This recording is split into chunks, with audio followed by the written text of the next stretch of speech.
Agora, a gente vai falar sobre um assunto bem importante.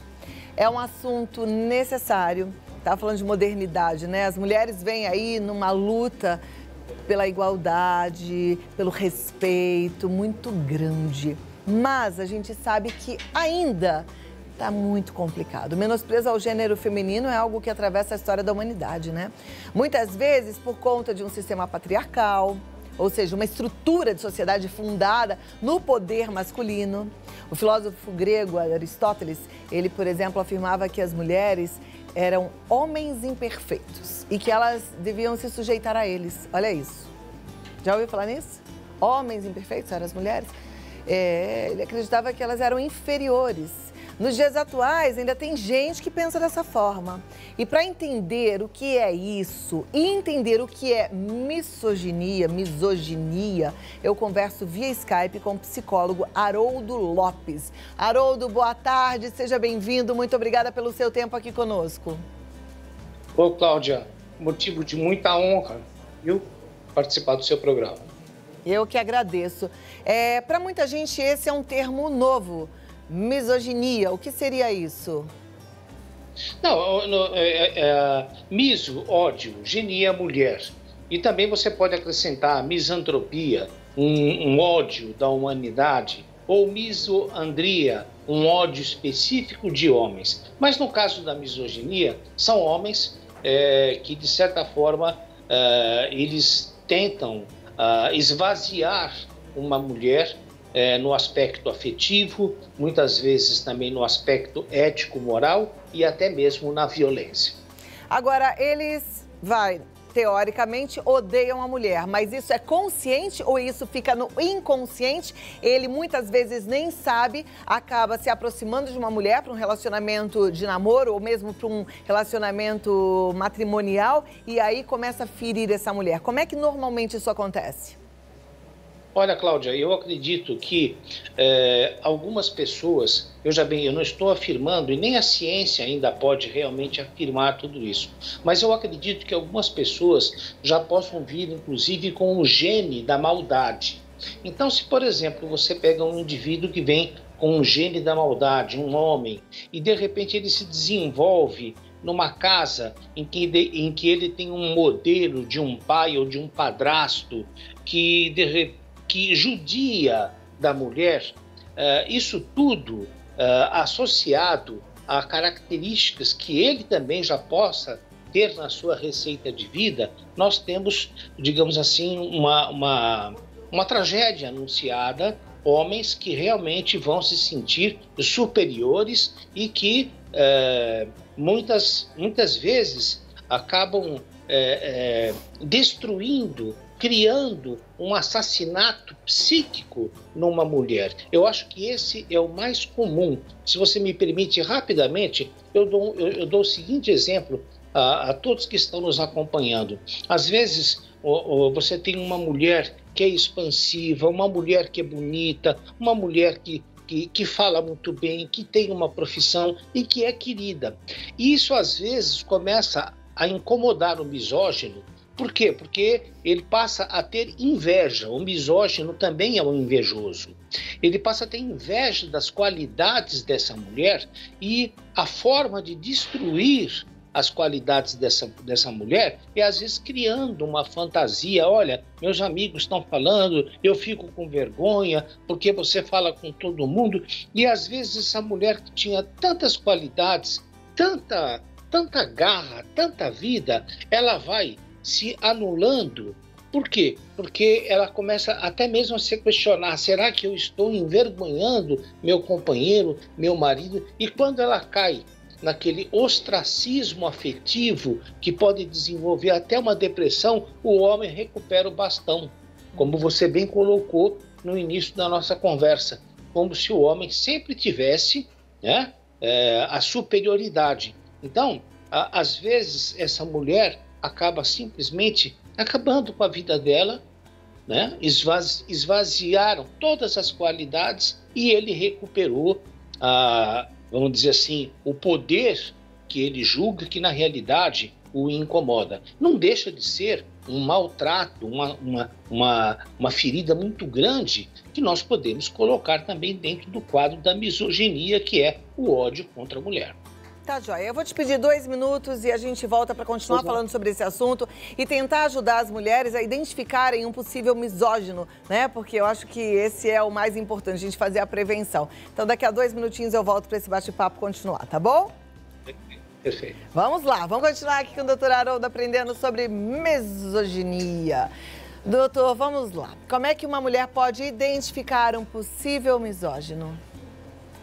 Olha, Cláudia, eu acho que para que existe o namoro, as nossas amizades, para que nós possamos ter as informações a respeito de como uma pessoa se conduz. Eu acho que é importantíssimo mesmo, sabe? Inclusive aquela coisa da velha guarda, olha, de que família quem é a pessoa, sabe? Porque se essa pessoa já demonstra um temperamento explosivo, não precisa ser só na parte física, mas na forma de resolver problemas, eu já acho que é uma situação, na minha opinião, que você deve se afastar, você mulher. Porque é muito provável que esse comportamento vá se repetir.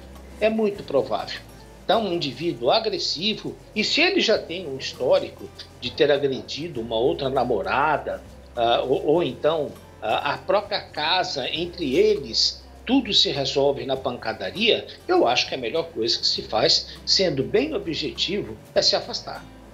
Por isso que é bom respeitar as etapas do relacionamento, né? Você falou do namoro. Tem muita gente que tá pulando o namoro, conhece, já de repente vai morar junto, depois de um tempo é que resolve casar. E aí a coisa já fica complicada. Então, a gente tem que respeitar, não à toa, né, gente? Não é porque, mas essas normas, não, é porque é o mais saudável. A gente precisa realmente, como o doutor Haroldo está falando, prestar atenção, né? E o namoro serve para tudo isso. Agora, você disse que muitas vezes o rapaz, o homem, ele repete um padrão. Ele viu o pai tratar assim a mãe, tratar assim as mulheres, mas também pode existir o contrário, de rapazes que viram o pai maltratar a mãe, maltratar a mulher, de repente querer fazer o contrário e tratar muito bem, ou não? É uma regra? Não, não é uma regra. Aliás, muito bem colocado, muito oportuna a sua pergunta. Aliás, isso, modéstia à parte, Cláudia, isso daria um programa inteiro para falar. Eu vou dar um exemplo. A Lady Di. A Lady Di, nossa querida princesa que faleceu no Reino Unido, foi uma mulher que veio de uma situação de muita violência e ela fez uma formação reativa. É o que você está acabando de citar. O indivíduo às vezes fica tão chocado com a agressividade, com a violência, que parte para o outro extremo, até sendo tolerante demais. Então, lógico que não é via de regra. Tá? Como também uma pessoa que cometeu um ato de misoginia, que foi agressivo e que às vezes até tenha saído no tapa com a sua companheira, nem sempre isso quer dizer que ele será um misógino, porque se submeter a um tratamento, uma psicoterapia com um psiquiatra, com um psicólogo, alguns se recuperam. Tanto é que na Delegacia da Mulher, hoje, quando é aplicada a Lei Maria da Penha, não existe só você encarcerar o indivíduo, mas também encaminhá-lo para um tratamento, porque existem indivíduos que conseguem se recuperar. Existem indivíduos que já foram rejeitados no útero materno.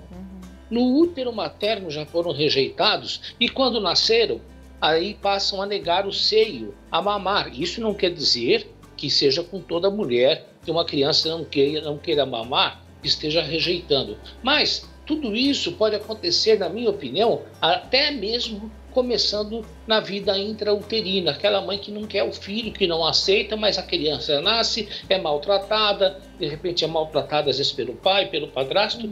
Eu vou esperar que essa pessoa com 18 anos vá falar de amor? Dificilmente. E se ela ainda tiver um componente de violência genético, sabe, a tendência é que isso venha a explodir mesmo. Mas como você bem colocou, eu acho que a partir do momento que o indivíduo aceita uma terapia de casal, a partir do momento que o indivíduo percebe que ele é agressivo, que ele percebe que ele tem dificuldade com o relacionamento feminino, não precisa ter violência física, e ele vai procurar um tratamento, existe sim possibilidade de melhoras. Perfeito, mas você falou bem, quando ele vai procurar um tratamento. Porque tem também muitas mulheres que estão aí arrastando relacionamentos cheios de sofrimento, cheios de violência e sempre ficam acreditando na promessa. Foi a última vez, eu te amo muito. Exato. Foi a última vez, eu te amo muito. Dá pra mudar sem tratamento? Responde daqui a 2 minutinhos, eu volto já, combinado? Ok. E ó, quero indicar para você um livro, daqui a pouco o doutor Haroldo também vai falar desse livro, que é da Rebecca Uccelli, que eu devorei, que se chama Misoginia. Maravilhoso para a gente entender bem o que é que aconteceu na vida dela. É um relato muito emocionante, mas que nos ajuda também para compreender aí o que passa-se dentro de uma casa onde existe tamanha violência, tá? Vamos lá, vamos continuar aqui com o psicólogo Haroldo Lopes. Deixei a pergunta no ar, né? Aquele cara que volta e meia pronta, mas depois vem cheio de amor, pedindo perdão, diz que vai mudar. Ele consegue mudar sem ajuda psicológica? Você acredita nisso? Eu acredito que nós não podemos generalizar em psicologia, Cláudia. Eu acredito que muitas pessoas têm sim uma resiliência humana de por si só parar e falar, meu Deus do céu, eu estou agindo de forma errada, eu não estou agindo de forma correta.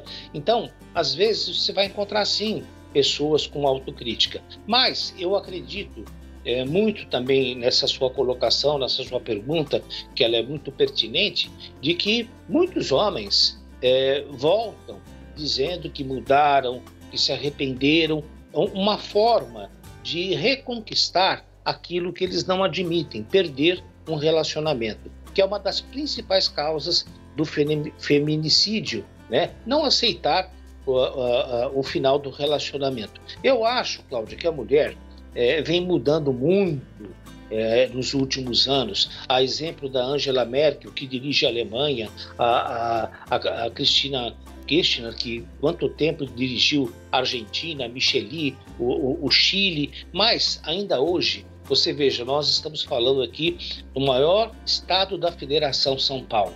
E ainda hoje as mulheres exercendo o mesmo cargo que o homem ganham 23% a menos que um homem.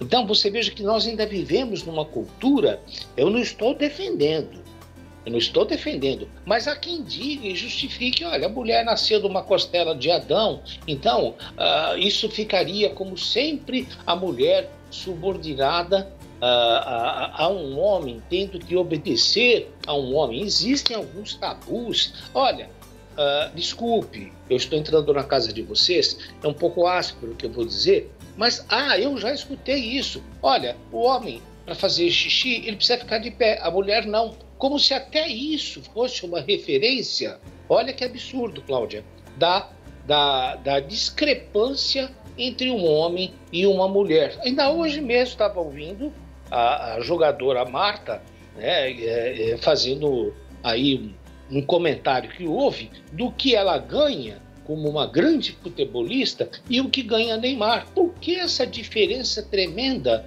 Por quê? Porque ela é mulher. Então, nós temos que mudar também culturalmente dentro de casa, nas escolas, no município, no estado e na União. Veja quantas mulheres ocupam um parlamento. Então, nós vivemos ainda assim numa cultura machista, mas que tem sim estilhaços da misoginia. Infelizmente. Muito obrigada, Haroldo. Muito bom conversar contigo. Até a próxima oportunidade. Eu tenho certeza que esse é um assunto relevante. Eu falei do livro da Rebeca agora, por favor, que bom. Olha, eu gostaria de indicar, viu, Cláudia, porque eu li o livro da Rebeca sobre misoginia e é simplesmente maravilhoso. Quem quiser se aprofundar aqui no que nós conversamos, eu e a Cláudia, olha, pode adquirir, é de uma excelente escritora e você vai usufruir de muitos conselhos com que ela passou. Eu nem vou dizer mais nada. Leia e você vai gostar. É só lendo para vocês entenderem, mas é uma leitura que você não consegue largar e vai aprender muito, quem sabe vai mudar a sua vida, porque a gente faz o espelho, né? É extremamente terapêutico esse livro da Rebeca. Muito obrigada, vou passar seus contatos, até a próxima. Obrigado você, Cláudia. Tenham todos uma boa tarde. Muito obrigada. Olha, o Haroldo Lopes, psicólogo, ele tá no Instagram como haroldo.psicólogo, tá? Haroldo.psicólogo. E o WhatsApp, se você quiser ligar para bater um papo, é o 11 999 19 60 21. Combinado? Vamos lá, vamos seguindo o nosso programa, porque até as 2h30 da tarde tem muito pra gente aprender.